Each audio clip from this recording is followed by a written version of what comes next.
Hello दोस्तों, स्वागत है आपके अपने चैनल पर। कल 6 अप्रैल 2025 को जब पूरा देश रामनवमी मना रहा था, हमारे पीएम नरेंद्र मोदी ने तमिलनाडु के रामेश्वरम में नए पंबन ब्रिज का उद्घाटन किया। ये ब्रिज देश का पहला वर्टिकल लिफ्ट सी ब्रिज है। एक इंजीनियरिंग का कमाल। लेकिन क्या आपको पता है, इसी पंबन ब्रिज से जुड़ा एक दर्दनाक इतिहास भी है। 61 साल पहले 1963 में यहाँ एक ऐसा हादसा हुआ था जिसने पूरे देश को हिला दिया था। आज हम उस 1963 के पंबन ट्रेन हादसे की कहानी सुनाएंगे और जोड़ेंगे इसे आज के नए ब्रिज से। तो चलिए शुरू करते हैं। बात है 22 दिसंबर 1963 की। उस वक्त पंबन ब्रिज जो 1914 में अंग्रेजों ने बनाया था, रामेश्वरम को मेनलैंड से जोड़ने वाला इकलौता रेल लिंक था। ये 2.6 किलोमीटर लंबा ब्रिज अपने आप में एक अजूबा था। बीच में इसका सेर्जर स्पैन ऊपर उठता था ताकि जहाज निकल सके। उस दिन ट्रेन नंबर 653, जिसे पंबन धनुषकोडी पैसेंजर कहते थे, शाम को पंबन स्टेशन से धनुषकोडी के लिए निकली। ट्रेन में करीब 115 यात्री थे, साथ में 5 रेलवे कर्मचारी। सब कुछ नॉर्मल था, लेकिन किसी को नहीं पता था कि कुछ घंटों में क्या होने वाला है। उस रात एक भयानक चक्रवाती तूफान, जिसे आज हम 1964 रामेश्वरम साइक्लोन कहते हैं, तमिलनाडु के तट पर टकराया। हवा की स्पीड थी 200 किलोमीटर प्रति घंटा से ज्यादा, और समुद्र में 6 से 7 मीटर ऊंची लहरें उठ रही थीं। ट्रेन जब पंबन ब्रिज पार कर रही थी, रात के करीब 11 बजे अचानक तूफान की लहरों ने ब्रिज को हिट किया। पूरा ढांचा हिल गया और देखते ही देखते ट्रेन के 6 डिब्बे समुद्र में बह गए। सिर्फ इंजन किसी तरह रुका, लेकिन बाकी सब कुछ पानी में गायब हो गया। अगली सुबह जब लोग देखने आए तो बस इंजन का कुछ हिस्सा दिखा, बाकी सब कुछ लहरों में समा चुका था। ये हादसा इतना भयानक था कि आज भी लोग इसे याद करके सिहर उठते हैं। करीब 200 लोग मारे गए थे इसमें। इसमें वो 115 यात्री और 5 कर्मचारी शामिल थे, और बाकी धनुषकोटी के लोग जो तूफान की चपेट में आए। धनुषकोटी जो उस वक्त एक बस्ती थी जहां से श्रीलंका के लिए जहाज चलते थे, पूरी तरह तबाह हो गया। पूरा शहर लहरों में बह गया। आज वहां सिर्फ खंडहर बचे हैं। उस रात मौसम विभाग की चेतावनी थी, लेकिन वो ट्रेन तक ठीक से नहीं पहुंची। रेलवे स्टाफ को भी नहीं पता था कि तूफान इतना खतरनाक होगा। 2 रेलवे कर्मचारी, एक ब्रिज इंस्पेक्टर और एक विंचमैन जो उस रात ड्यूटी पर थे, किसी तरह ब्रिज की रेलिंग पकड़कर 12 घंटे तक जिंदा रहे।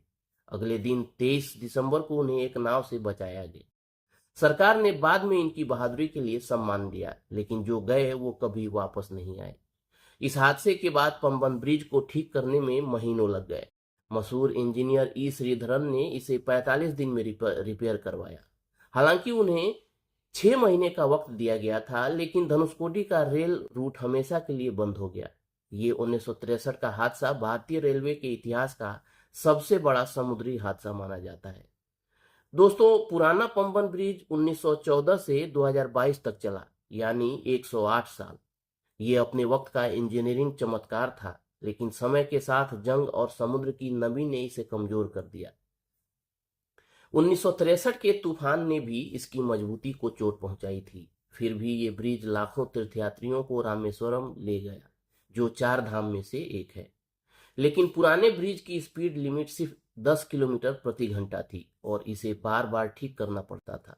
दिसंबर 2022 में इसे पूरी तरह बंद कर दिया गया, क्योंकि यह अब सुरक्षित नहीं था। इसके बाद शुरू हुआ एक नया सपना, एक ऐसा ब्रिज जो न सिर्फ मजबूत हो बल्कि भविष्य के लिए तैयार हो। और आज कल 6 अप्रैल 2025 को वो सपना सच हो गया। कल पीएम नरेंद्र मोदी ने नए पंबन ब्रिज का उद्घाटन किया, जो 2.8 किलोमीटर लंबा है और 550 करोड़ रुपए की लागत से बना। ये देश का पहला वर्टिकल लिफ्ट सी ब्रिज है। इसका 72.5 मीटर का हिस्सा 17 मीटर ऊपर उठ सकता है, ताकि बड़े जहाज आसानी से निकल सके। पुराने ब्रिज में जहां हाथ से स्पैन उठाना पड़ता था, यहाँ सब ऑटोमेटिक है। ये ब्रिज स्टेनलेस स्टील और खास पेंट से बना है, जो इसे 100 साल तक चलने देगा। ट्रेन की स्पीड अब 80 किलोमीटर प्रति घंटा तक हो सकती है, पुराने 10 किलोमीटर से 8 गुना ज्यादा। आज कल पीएम ने रामेश्वरम तंबरम एक्सप्रेस को हरी झंडी दिखाई, जो इस ब्रिज से पहली बार गुजरी। ये ट्रेन रामेश्वरम से शाम 4 बजे चली और चेन्नई तंबरम सुबह 3 45 पर पहुंचेगी। इससे तीर्थयात्रियों और टूरिस्ट को बड़ी राहत मिलेगी। इस ब्रिज को बनाने में बड़ी चुनौतियां थी, तेज हवाएं, समुद्र की लहरें और साइक्लोन का खतरा, लेकिन हमारे इंजीनियर्स ने हार नहीं मानी। 2019 में शुरू हुआ ये प्रोजेक्ट कल जाके पूरा हुआ और ये भारत की ताकत का सबूत है। तो दोस्तों, 1963 का वो काला दिन हमें याद दिलाता है कि प्रकृति के आगे इंसान कितना छोटा है, लेकिन आज का नया पंबन ब्रिज दिखाता है कि हम कितने आगे बढ़ सकते हैं। आपको ये कहानी कैसी लगी, नीचे कमेंट में बताओ, और अगर आपको इतिहास की ऐसी कहानियां पसंद हैं तो लाइक, सब्सक्राइब और शेयर जरूर करो। नए ब्रिज की पहली ट्रेन की सैर का वीडियो भी जल्द लाएंगे। तब तक रामनवमी की शुभकामनाएं और मिलते हैं अगली वीडियो में।